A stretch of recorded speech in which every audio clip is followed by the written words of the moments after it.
Golden streets and a name. The Sunday walking market stretched through the old streets like a glowing ribbon of light. Lanterns hung above the road, their warm colors reflecting off old buildings as the sun disappeared completely. Red, orange, and gold lights swayed gently in the evening breeze, casting soft shadows across the cracked pavement. Somewhere nearby, a street musician played a slow melody on a traditional Thai instrument, the sound weaving through the noise of the crowd. Bells chimed softly when people brushed past hanging decorations. The air was thick and alive. Music drifted through the air, mixing with laughter, voices, and the steady sizzle of food on hot grills.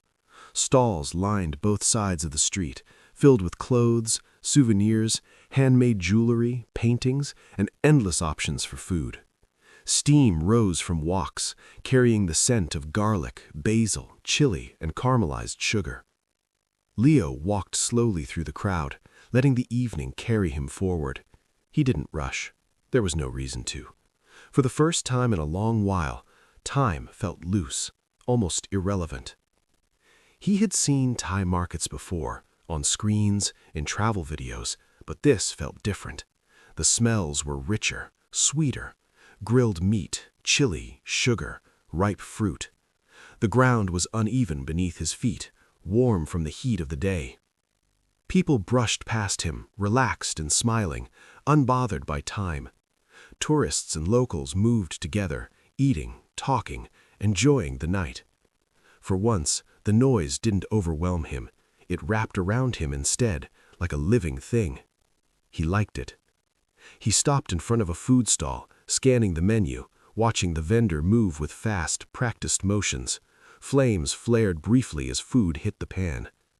That was when a familiar voice reached him from behind. "Hey, Muay Thai guy." Leo turned around. Sun stood there, smiling like he always did, bright, open, completely at ease. The warm lantern light softened his features. He wore a loose shirt and shorts, his hair slightly messy, as if he had rushed to get there. He looked like he belonged to the night, like the market was an extension of him. "I didn't expect to see you here," Sun said. "You don't really look like a market person." Leo raised an eyebrow. "And what does a market person look like?" Sun laughed. "Fair enough. Are you here alone?" "Yes." Sun hesitated only for a moment before straightening his shoulders. "Me too, so maybe we don't have to be." Leo studied him. The lights, the crowd, the warmth in Sun's eyes, it all felt strangely natural. "All right," Leo said at last. "You can join me." Sun's face lit up immediately. "Great!" They walked together, following the slow movement of the crowd. Their shoulders brushed now and then, not enough to be awkward, just enough to be noticed. "I should warn you," Leo added calmly, "I'm not very easy to impress." Sun glanced at him, amused. "That sounds like a challenge. If you can earn 6 points from something I like, you can get my name." Sun's smile grew wilder. "Deal. By the end of this day, I'll know your name." They stopped at the smoothie stall. An elderly woman smiled at them, already reaching for fruit. "Mango," Sun said without hesitation. "Trust me." Leo watched his son ordered in Thai, joking easily with the woman. His voice sounded different in his own language, softer, faster, with rhythm. The woman laughed and nodded, clearly fond of him. Moments later, 2 cold mango smoothies were pressed into their hands, the plastic cups already fogging from the cold. Leo took a sip. It was sweet, fresh, and icy, exactly what his body needed after a long day. The flavor was pure and bright, like sunshine trapped in liquid form. He nodded slowly. "All right, that's good." Sun's grin widened. "I'll take that as a point." Leo chuckled. "Don't get too confident." Sun led him deeper into the market, weaving through people with the ease of someone who knew every turn. The crowd thickened, then thinned again, opening into small pockets of space where people stood eating and talking. They stopped at a food stall run by a tall boy with glasses. "This is Beam," Sun said. "His grandma makes the best cow ca moo in Phuket." Beam smiled proudly. 40 years. Leo laughed. "That's convincing." They took their food to a nearby fountain and sat on the edge, their shoulders almost touching. The stone was still warm beneath them. The dish was rich and comforting, the meat tender, the sauce deep and savory. After a few bites, Leo leaned back. "Okay, I admit it. That deserves another point." Sun clapped softly. "I'm doing well." A little later, Sun disappeared into the crowd and returned with a small plastic bag. Leo looked inside and burst out laughing. "Fried crickets?" Sun nodded seriously. "Very crunchy." Leo didn't hesitate. He popped one into his mouth. "All right," he said after a second.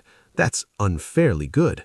Sun threw his hands up in victory. "See? I told you." They wandered again, slower now. The market felt warmer, more intimate as the night deepened.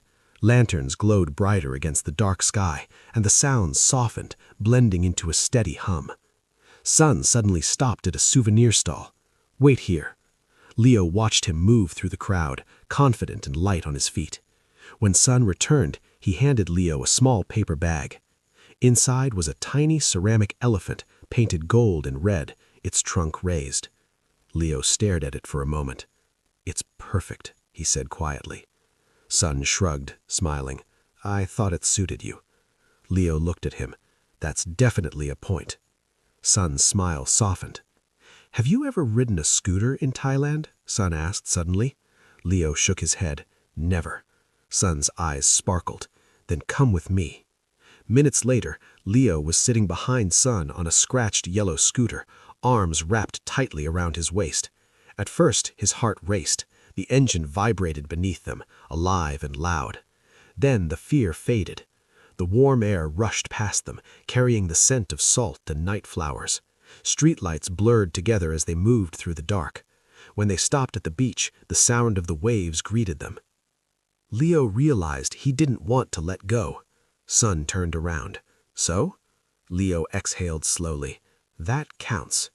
They sat on the sand, bottles of Coke pressed against their foreheads, laughing at how sweaty they were.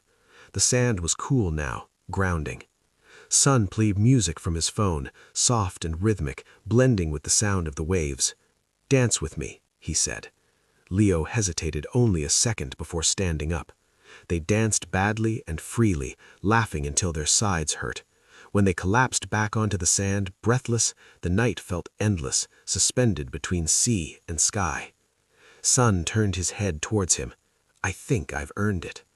Leo watched the waves roll in, glowing softly in the dark. "Yes," he said quietly. Sun held his breath. "My name is Leo." Sun smiled, slow, warm, satisfied. "I knew it was worth it."